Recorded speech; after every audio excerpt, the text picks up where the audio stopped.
গর্ভ অবস্থায় বিশেষ করে প্রথম 3 মাসে মায়েদের বমি বমি ভাব বা বমি হয় কেন? এই সময়ে মায়েদের শরীরে হিউম্যান ক্রোনিয়নিক গনাডোট্রপিক নামক হরমোন হঠাৎ করে বাড়তে শুরু করে। এটি মস্তিষ্কের ভমিটিং সেন্টারকে উদ্দীপ্ত করে, তাই বমি হয়।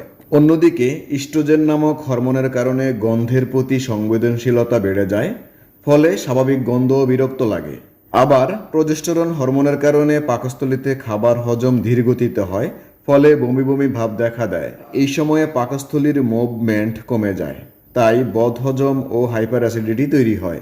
কিন্তু এখানে মজার বিষয় হলো, মায়ের অজান্তেই যখন শরীরে একটা বাচ্চা বা ভ্রূণ তৈরি হয়, তখন মায়ের শরীর মনে করে যে খাবার খেলে এটি নষ্ট হয়ে যেতে পারে, বিশেষ করে কাঁচা মাংস, তীব্র গন্ধযুক্ত খাবার ইত্যাদি। তখন কাকতালীয়ভাবে স্বাভাবিক খাবারের প্রতিও সংবেদনশীলতা দেখা দেয়, ফলে বমি বমি ভাব বা বমি হয়।